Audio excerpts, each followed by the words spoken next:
So welcome everybody. It's good to welcome everybody here. It's nice to also welcome Craig Redmond from Mercy Corps. Craig is the Mercy Corps' Senior Vice President of Programs.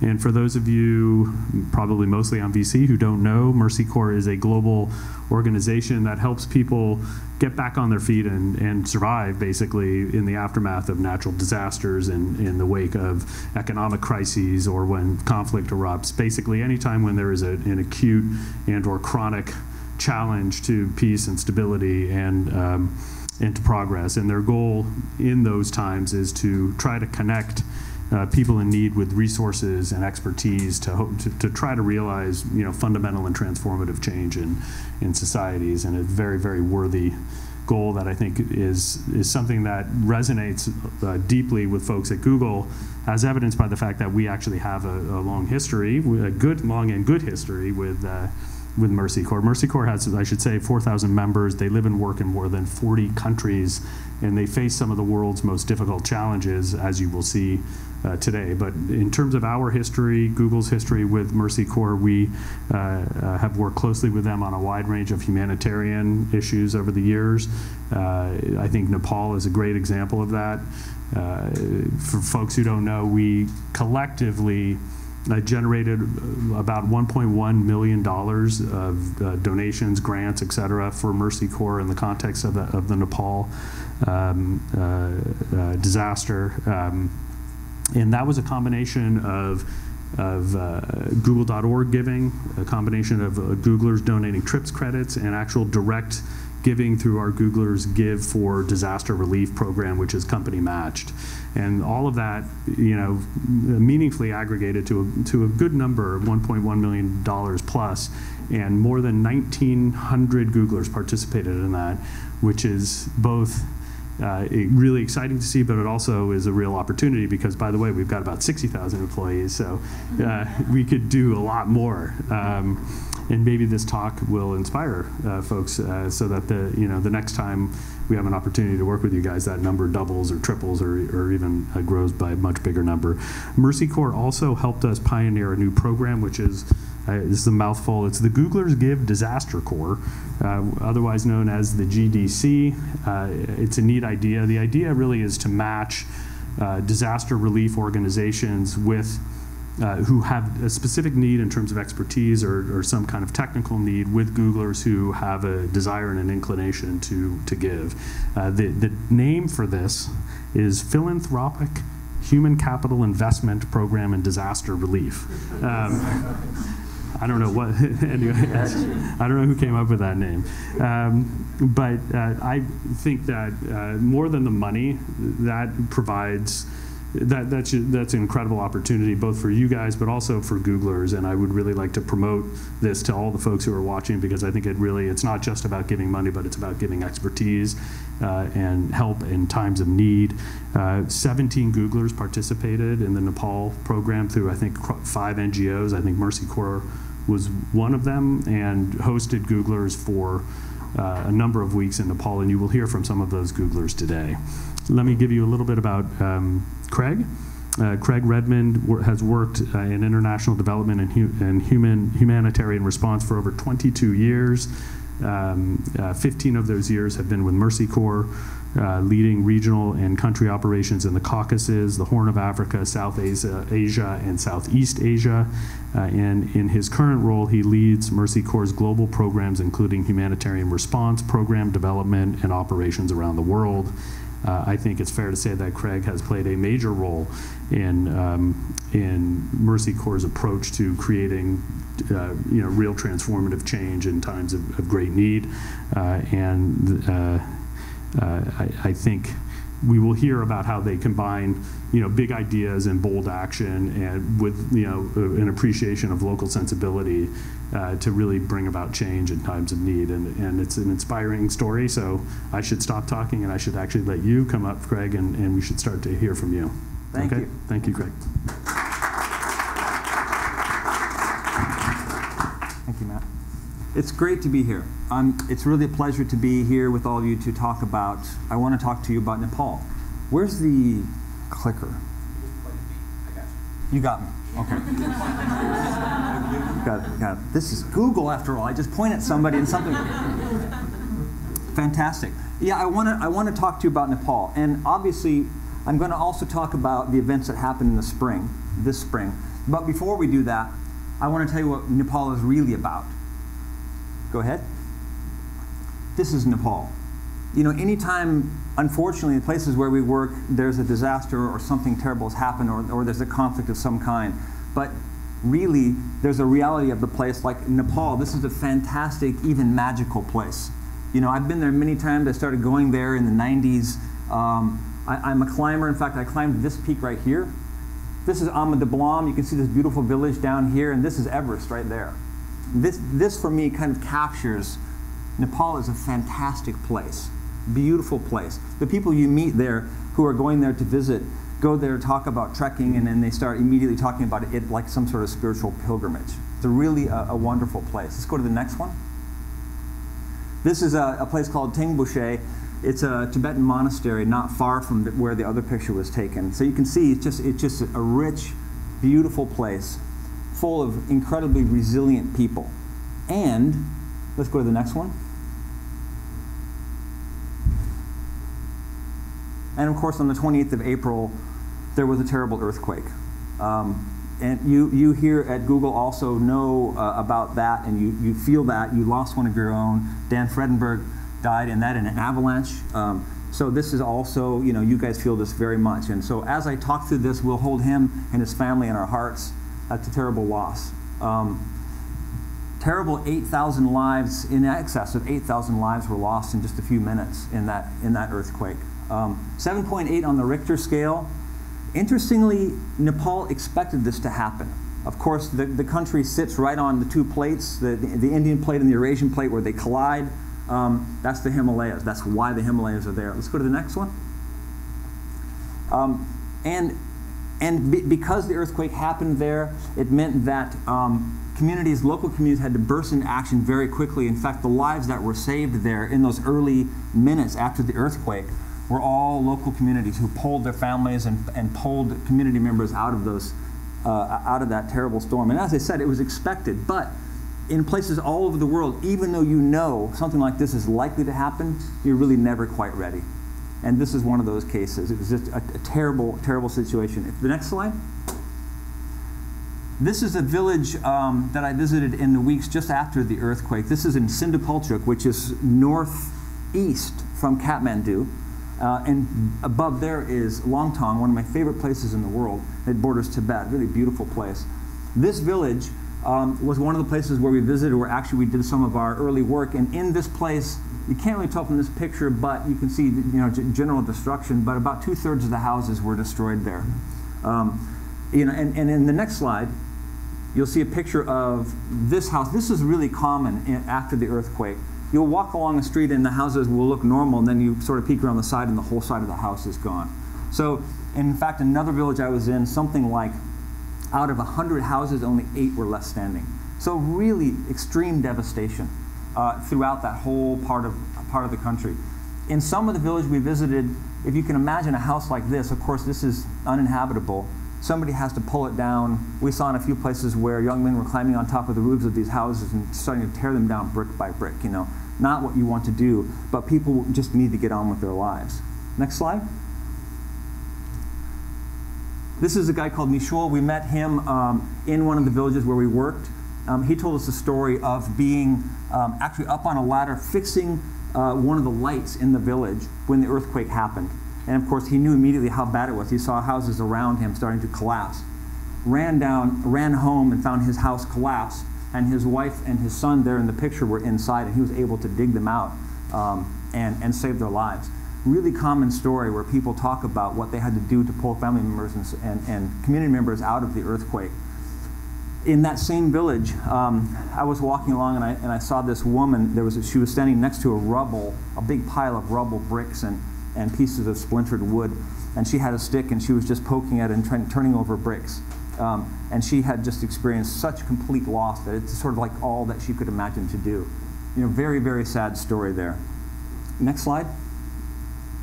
This is Bhaktapur, World Heritage Site built in the 15th century, incredible place, just a beautiful place. This, in fact, is My climbing partner, Josh DeWald, right here, Mercy Corps guy also, and his beautiful family. And that was 2 years ago, and we were there. And the next slide shows it 2 weeks after the earthquake when I visited there. You can see from that slide as well, this incredible place with so much rich culture and everything, largely destroyed, very much of it destroyed, and some of the buildings that are still standing, in fact, are leaning and are going to have to be pushed over. Real tragedy. Next slide. So just as this horrible tragedy happens, it also creates an opportunity for innovation. It creates an opportunity for these communities to emerge in a way that they never thought possible before. And in fact, this is Google's story as well. You guys were there, as Matt was saying, you guys were there with us. We had this incredible support from the employees at Google, which was wonderful, and the disaster corps team that was there with us. It was fantastic. So this is your story as well, and I want to say a few things about what that recovery looked like. In the minutes after, in the hours after, in the days immediately following one of these disasters, one of the first things you have to think about is those absolute immediate needs families and communities will have, and they're always the same thing. Basically, their shelter, their water, their food, their sanitation. What we have to do is find ways to deliver those things as fast as possible so that people can survive those very difficult days, following an earthquake or a tsunami or a cyclone or whatever it is. So, like other NGOs, Mercy Corps burst into action. You can see this is us putting together emergency kits. You got your big water buckets here, you got jerry cans, blankets, towels, soap, some sort of water dispenser, the things that people will need just to survive. And we did this in an interesting way. Right after the earthquake, of course, people were just scrambling to find whatever goods they could find. We sent team members in all directions to procure as much as we could so that we could go and distribute these things. Over the weeks after the earthquake, we distributed about 115,000 of these kits in that earthquake-affected areas north of Kathmandu. Next slide. And in fact, these are boxes full of those same kits. And you can see that we trucked them up, in some cases, as far as we could, unloaded them, and then community members came down to meet us. And so we did distributions that way. Nepal, of course, road system is the further into the mountains you go, the worse it gets, until finally there are no more roads, and you got to go by foot. And some of the things we brought in by helicopter, others we had, the next slide shows how they kind of got there. So then community members come down. You can see this woman with the Tump line. This is a traditional way of carrying goods. And by the way, these people are incredibly powerful. The amount of weight they can carry on their backs is just unbelievable. So they would come down and they would load up those goods and carry them back and either redistribute back in their villages, or that's for a number of families or whatever it is. So that's how it's done. And that's how it's done in a place like Nepal. And interestingly, that's how it's done in so many countries around the world. Immediately when you look at that, you think, okay, it has to be done. There's a critical need for those goods to get into the hands of people who need them most. But talk about a system that's ripe for disruption. It's something about it. Something about watching a distribution just makes you think, this doesn't feel right somehow. Surely there's a better way that this can be done. And there is. I'm not saying you shouldn't do distributions. You should when it's necessary. And in those early days, it's the right thing to do. But what we really like to do at Mercy Corps is, the next slide, cash. We believe that there's nothing more important than getting cash, capital, into the hands of people who have suffered the most so that they can make way for their own recovery, so they can buy the things that they need themselves. That's a critically important step. Not easy to do. Cash, the use of cash is critical for three main reasons post-emergency. Number one, it takes emphasis away from us, or whoever's doing the distribution or the procurement, and gives it back to the people who have suffered most, so that they're making their own decisions around their recovery. Maybe these women here want to spend, you can see they're in a shop there, maybe they want to buy some goods right there. They buy what they need, and it's up to them. Maybe they want to save that money and spend it later. Maybe they want to give it to a community member, maybe they want to give it to a family member. That's entirely up to them. But the point is, it puts the power in their hands and not in our hands, which is the point. Second, what it does immediately is it stimulates the local economy. Of course, they go to their trusted shopkeeper that they've always worked with for years and years, and they put that money right back into their local economy, rather than a procurement that's happening elsewhere and brought in and potentially disrupting those markets. That's the last thing we want to do. We want to stimulate markets and make sure those things recover as quickly as possible. And third, it creates portals for financial inclusion. What I mean by that is it creates opportunities so that more kinds of formal banking can be done with those people after some time. Some of the mobile banking work that we do, as a result of that, it creates an opportunity for people to establish savings accounts, for them to open lines of credit, so that they have, post-emergency, a much better access to financial services, which is really important. So the whole point here is trying to use innovation in a way that creates a situation that was better than it was before the emergency happened. So how do you do it? In Nepal, it was interesting because a few things happened. Number one, the earthquake disrupted the microfinance system. There's a pretty well-developed microfinance system pretty far into the mountains. That collapsed. So money was not flowing at all. The commercial banking system also collapsed. So that wasn't working at all either. So Mercy Corps, we thought, how can we do this? What can we do to make sure that we can get capital into the hands of people as quickly as possible? And what we did was, the team came up with this idea, let's use local shopkeepers as the cash out point.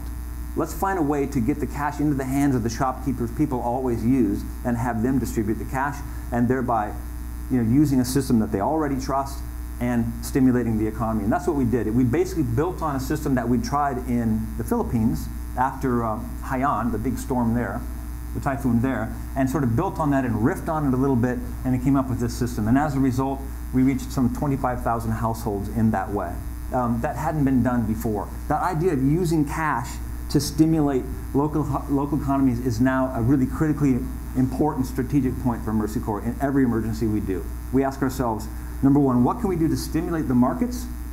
What can we do to make sure that we don't disrupt the markets? And how can we get cash into their hands? And in this case, that was the solution. Next slide. It's a little bit in key. I love this picture. That guy looks pretty happy to have those rupees in hand. It's a little bit in keeping with this ethos that we talk about in Mercy Corps, community-led, market-driven. How can we do both things at once? Let the community lead their recovery and stimulate markets and tie what we're doing into the marketplace as well. Next slide. So in those areas, post-earthquake, Mercy Corps' strategy for long-term recovery has three pieces to it. Number one, it has a disaster risk reduction part to it. You can see from this slope here, these communities, you can see how this land is sloughing off here. And these communities need to think very hard about where the future shocks and stress is going to come from, because they will come. So helping those communities think out what's going to happen the next time there's an earthquake, what's going to happen when there's potentially a landslide, when the rains come, and so forth, and those hillsides slough off. So disaster risk reduction is really important. Second, keep pushing the frontiers on financial inclusion. How can we make sure more people have access to capital? In the Himalayas, the higher you go in altitude, of course, the higher the cost per transaction means that the lesser number of people have access to financial services. In the lowlands, everybody has access. High in the mountains, like these places, very few people do. How can we push that frontier and get more people connected to financial services is what we're trying to do. Interestingly, and I started with talking about how resilient Nepal is, Nepal's going to be okay. It's an incredible place. As I said, resilient people. The recovery is well in place. I'm not saying everything is rosy. It's not. They're having serious problems with the Constitution now, and there have been riots over fuel, and many things are going on there. But overall, Nepal is going to be okay. It's going to come out of this one. Other parts of the world are just not okay. And I know we've all read these numbers, but globally right now, over 60 million people are displaced globally. The biggest number of people displaced since World War II. That's a huge number. Mercy Corps is working. This picture is actually taken in Zatri camp. This is about 180,000 people live in this camp. It's inside Jordan, just over the border from Syria. We're serving about 4 million people in and around Syria. And in fact, in Zatri camp, we put in the big water system here. It was a huge undertaking, but that's a piece of work that we did right there in Zatri camp. When we think about the pressures facing the world right now, such as Zatrikant, such as the refugees who are leaving Syria and that whole part of the world. It's going to take a huge amount of work. This is the picture that our team took in Greece as some refugees arrived from Turkey across the Mediterranean. And we're seeing these numbers escalate. We surpassed 700,000 this year so far, and everybody expects that those numbers are going to go way beyond that next year. Double, triple, who knows what it will be. It'll be huge. Next slide. This is a picture of our guy Mugur, who is there talking to some refugees about routes and how to get to safe places and how to get information. Mercy Corps works, not only do we work in each of the places where refugees are coming from currently, but we're also working in Turkey and Greece and in the Balkans and all the places where refugees are passing through. We have great people on the ground, that's true. But the fact is that we're never going to be able to meet this need. We have a huge need for three basic things as we look at a crisis as complex as the Mediterranean refugee crisis. Number one, we have to keep innovating. For sure, that we know that if there were magic solutions to these things, everyone would be using them. There just aren't.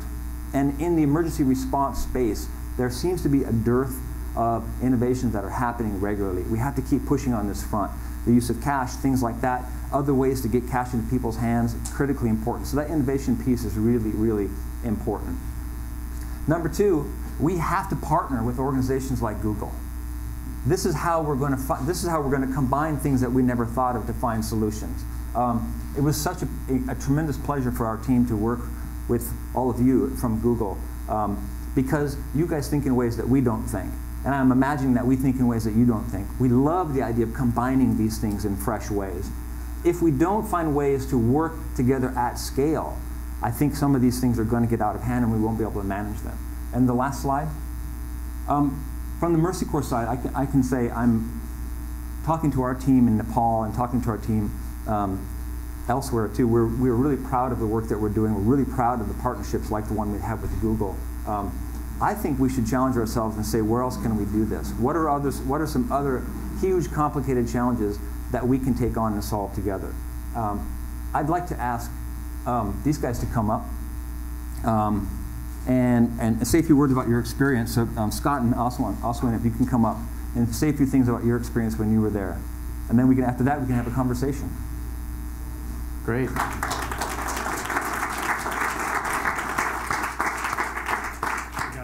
Well, thanks, Craig. Appreciate the partnership with Mercy Corps, and as one of the 17 Googlers going to Nepal to work with your organization, among others, feel very privileged for the opportunity. For me, I hadn't even yet crossed the 1-year mark of my tenure here at Google, but when I heard about the earthquake in Nepal, it was very both personally touching for me and also surreal. About a year prior, I had been in Nepal, among other places in the Himalayas, for about 7 years, working primarily on energy and rural community development. And so when this happened, I wondered, well, was there something now as a Googler that I might be able to do and to help with? So upon hearing about the application and applying, and about a week later finding myself on a plane en route to Kathmandu, stepping off the plane, it almost looked like nothing had changed in the year that I had been away. But as soon as we ventured out into other parts of Kathmandu, and especially into Sindhu Palchak, in the more rural areas that were affected by the earthquake, we could very easily see that lives were changed just within the matter of minutes. And so initially I thought perhaps my work in the Himalayas with communities like those that were affected prior, or in some of the earthquakes, the 2 earthquakes that had happened in China years prior, might come in handy. But to my surprise, a lot of the work that I have been doing in the past year here at Google has been working with data providers, working with advertisers, and together trying to onboard their data for shopping and advertising products that we have here. Didn't think that that would come in handy. Boy, was I surprised. So Craig was talking about the new innovative program around cash that they've been running. And one of the challenges that they had identified was, how do we monitor and evaluate that program to see that it's effective, what the outputs and outcomes are? And all of a sudden, things started coming into focus, and I saw, actually, this is like some of the challenges we run up against with our advertisers here at Google. How do we onboard the data and make a clean data pipeline? And so myself, as well as 7 other colleagues, began in our first week understanding more about what was the context, what was the need and the problem, and then trying to come up with a solution to work with Mercy Corps in developing a way to streamline that data pipeline. And so I never would have expected these 2 worlds in kind of my past life as well as now my world here at Google to come into play. So that's about the beginning of what has now turned into, I think, a bigger adventure of what else can we do here at Google. And I think that this was a really amazing experience to show that there are a lot of opportunities, especially collaborating with very innovative organizations like Mercy Corps. And I have to say that on the ground, it was very impressive to see the work that they've been doing. And not only the very incredible programmatic work that they've done, but I think also what lies at the heart of this are the great people that they have on the ground. And I think for each of us, it was a very impressive experience. So I wanted to say a few things and turn the rest of the time over to Oswin to share his experiences. Thank you. Thank you, Scott. Thank you, Craig. So similar to the experiences that my colleagues have already shared, Nepal, I had visited there before, and it was a country that struck me as pristine, but also very culturally rich. And so going and visiting back and seeing, hey, there's obviously something, there's a fabric that's been shook here, but not understanding the extent of it as soon as I'd walked off into the airport where the hustle and bustle was, it was humbling and at the same time scary. The only thing that I took away in walking, in my first experience to Nepal was nature. My second experience to Nepal, which was the trip with Mercy Corps, was remarkably different. So first of all, myself and my colleagues, there were some folks that were focused on data pipeline and how to do better reporting, which Scott mentioned. There was teams focused on how do we elevate the visibility of what's being done with funds. There were teams that were tutoring local startups on how to do better front-end design, which is something that innovative tech companies can help to teach. And then there's also organizations that were focused, there were teams that were focused on how do we better fundraise, how do we better how do we better use donor funds. So there was obviously like a plethora of opportunity there, and this was actually a remarkably competitive experience to get into this particular initiative that Google is running. Hopefully will be replicated again. Now, in terms of the personal impact, I mentioned, first time I'd only taken away some of the pristine wilderness and the Himalayan treks and visiting some of the cultural temples. I think the second trip was remarkably different for me. One of the stories that I remember is a colleague of mine had generated a number of handwritten letters from the United States in order to actually deliver to children, like a pen pal system. And one of the older girls, after reading the letters with tears sort of streaming down her face, approached a group of us, and one person in particular, and said, "I want to thank you for being here. And next time, if you ever have an earthquake in your country, I would be happy to come out and help you." Now, I want to contextualize the backdrop of a statement like this. A girl who has lost family members, has been displaced from her home, and whose family is undergoing really hard times. And what I want to categorize there is there's no better indicator of the cultural fabric of a society than when the environment around them is strained. And for me to see something like that, and for me to actually be able to inculcate some of the learnings from a very, very small 7-year-old girl was a remarkable experience. So what I would say to everybody, the Googlers on the live stream, the people in the room, is that Google donated money, and people should obviously donate money, but you should invest your time. And the reason I don't say that I donated my time or the Googlers donated their time is because we actually got far more from it than what we put in. So donation is something that you set it, you forget it, you let it go, but an investment is something that you reap abundant rewards from. And so for me, that categorizes and epitomizes some of the experience that myself, my colleagues, and my Mercy Corps working comrades experienced in our Nepal trip. So with that said, I'll hand it back to the presenters.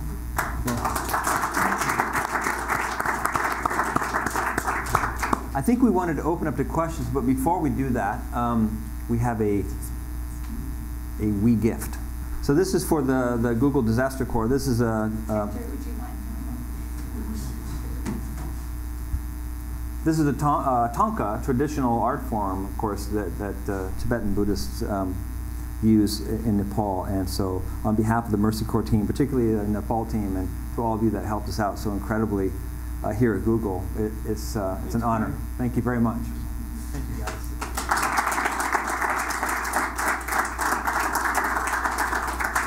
So if there are any questions, you guys want to join me and we'll.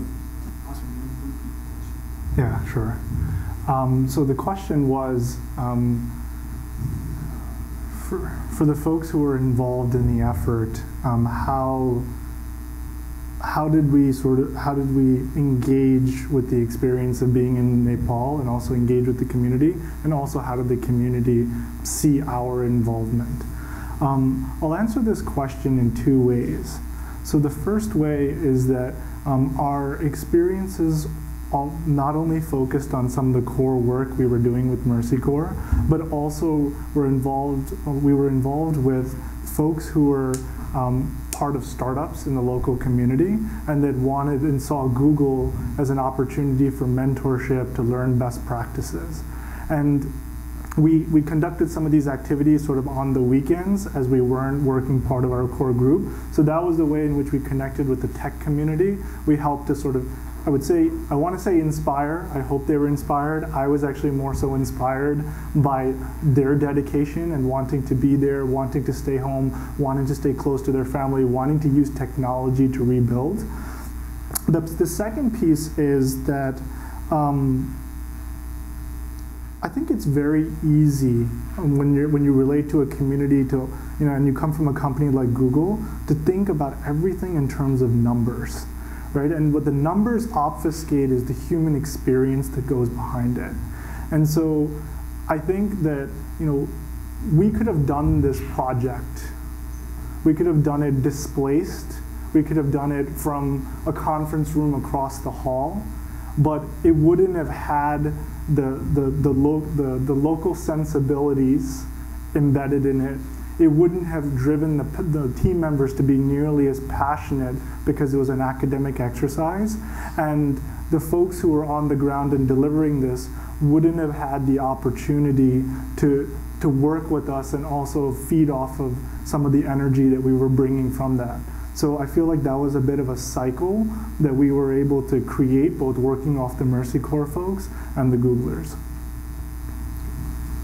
I have a question actually for you guys. What's something that you absolutely did not expect when you got there in terms of what an emergency response was going to be like? I did not expect that the recovery phase would have shifted to more of the ongoing needs. Everything that I had seen in the news, which lasted for probably the first 2 weeks after the earthquake, demonstrated a lot of very urgent, basic needs.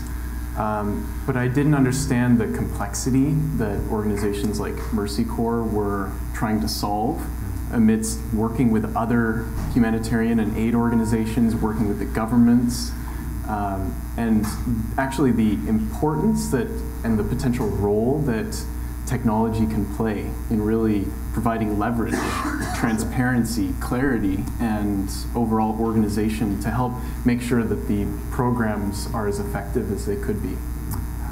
what I didn't expect is the focus on making things stronger. And I think that was actually one of the titles of this entire presentation. So what I imagined was that we're going to try to get everybody back to steady state, and then we're going to leave. And what I realized is that the NGOs working there were using they were both addressing the immediate needs and capitalizing on the opportunity to do something transformative, right? Change the way the economy works, to start inspiring people to pick up businesses, to get industry kick-started, to start the conversation around healthcare. So they were using what was an untimely and disastrous and very unfortunate event as a platform for growth and for a better, healthier society. It's a great observation. That's it. If you look at it from a resilience perspective, we talk about a resilience lens there. The idea is communities able to absorb, adapt, and transform beyond where they were before. And exactly the right word for that. And I remember one of the common messages that we heard almost everyone we ran into say was, go home, tell everyone, visit Nepal. Right, exactly. Exactly. That's the time to go. That's when they need it most. Yeah. Were there any insights or surprises that you had about how technology and the internet and connectivity were relevant in a place like Nepal after a disaster? Anything that you would keep in mind thinking forward to another situation where the assets of Google and the internet could be used? Yeah. So I guess I'll start off answering this one. I think that there's been a macro trend that has changed how the world interacts with data. And what I mean by that is that previously everybody did as much as they could possibly do, and it was, let me try to do everything that I can with what little I have. Now I feel like folks are making very informed choices about how do I maximize the productivity of every single dollar that I spend, similar to a way in which I would say a business is run, but not with the business objective of let me maximize sort of profit, but how do I maximize human welfare? And to me, there's no better intersection of what Google is trying to do around creating transparency, helping data shape choices that people make, and the type of work that Mercy Corps and NGOs are trying to do, which is we're on the ground, but we need help sort of zooming out and making informed choices about how we allocate our resources or who we try to go help first. You're talking about innovation being important to Mercy Corps. Can you tell a little bit about, I know you recently had your first head of innovation a couple of years ago. Can you just tell a little bit about why you started that, what came of it, what's going on now that's different from before you had actually, named that and made that a role and a group at your organization? Yeah, great question. Mercy Corps has from the beginning, well, not from the beginning, but from the 80s actually been talking about social entrepreneurship as a critical part of our DNA. And I think from that emphasis to being entrepreneurial wherever we are, we sort of parlayed that into more of a conversation around innovation.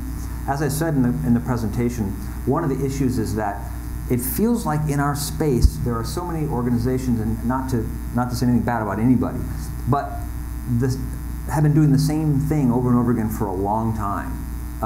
And there isn't enough push for innovation, so to bring innovation into our space to solve these big problems.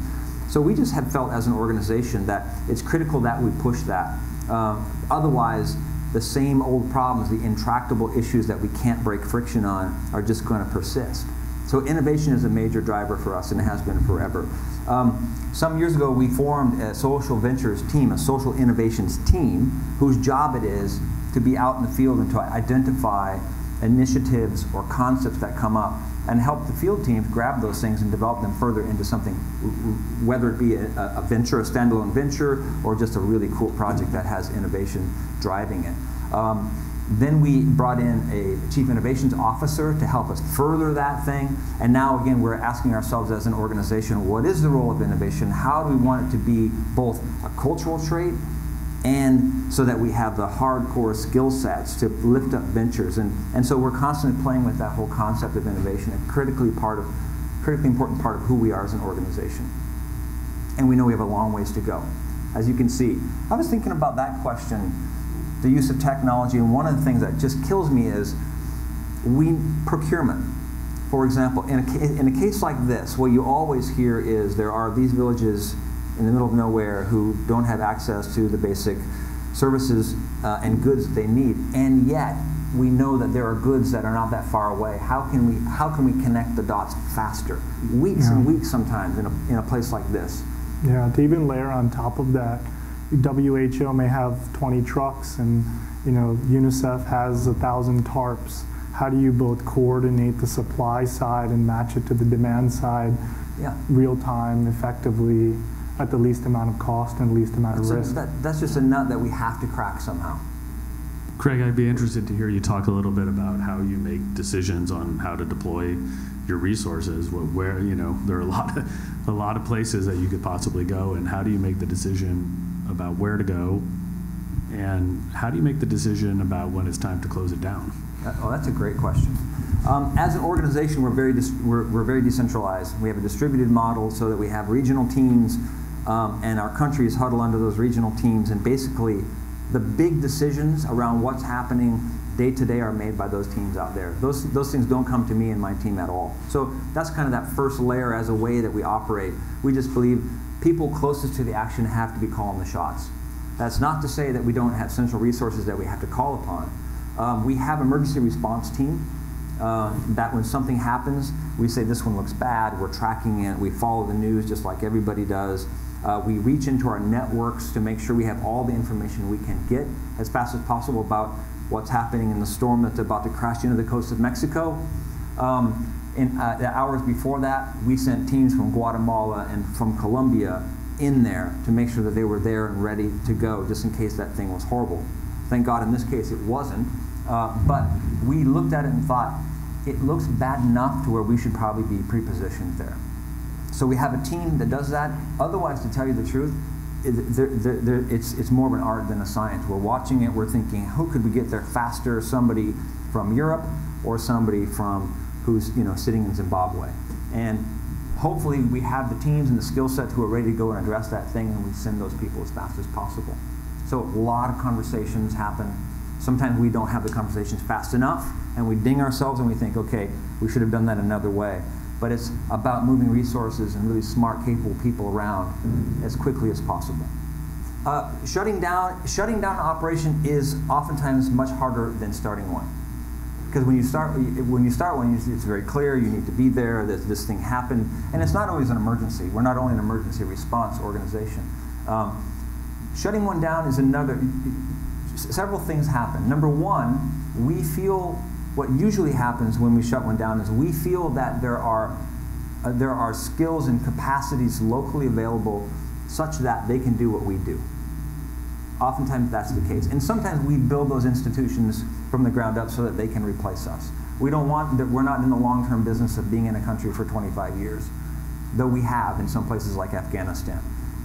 That's the main thing. Oftentimes, unfortunately, there are some places where there is no funding. Case in point would be Sudan. We're there, we're operating, we need to be there. Darfur is a horrible situation still. We're committed to being there, and I'm telling you, it's getting harder and harder to be there just because the funding situation is such that, probably at some point we'll have to make tough choices, shut down something else in order to stay operational there. So I would say those are the kinds of things that go through our minds in deciding what to shut down. Question is, what advice do you have to others considering disaster relief work or volunteering positions?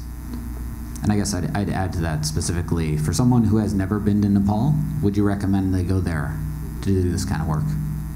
I would say that there are a lot of opportunities in Nepal for anyone who has been there as well as people who haven't. I think that the diversity of experience, skill sets, and perspective that people can bring is very valuable. Especially from within Google, we had a team that was very diverse. I mean, Oswin, who probably hasn't shared any of this, but he's a trained medical doctor in addition to consulting, in addition to operations and business. You want a job? Yeah, so very esteemed and skilled colleagues, as well as some of our top engineers, operations. So we had a real dream team that was assembled together to go to Nepal. And I think we were all able to play very interesting and different roles that together coalesced very well. Yeah, I mean, the critical success factors really would be you have a passion to help, you're open to the idea that you may not have 100% of your modern conveniences, and you really care about learning, because it's very easy to take the view that you're coming in to do something for somebody else, but they're shaping you. The problem is shaping you and the solution just as much as you're helping to influence the problem. So those are the big three that I would look at to evaluate whether or not you're a good fit. And I think, as was alluded to, is sometimes these are not commitments that just end at the time when you're on the plane to return back, but there's follow-up and additional work that is something that you can contribute to even though you've left a place, but also very critical to seeing that the implementation and the solution really goes into practice. Yeah. Oswin, I really liked how you described your experience as not donating your time but investing it. I'd love to hear from you and Scott. Maybe something that you're doing differently or thinking about differently now that you're back in the Bay Area. I'll say that on a recent trip to New York, I had an opportunity to meet with some of our open source platform partners that we were working with. And so had a chance to both do this work as well as the Google work on the side.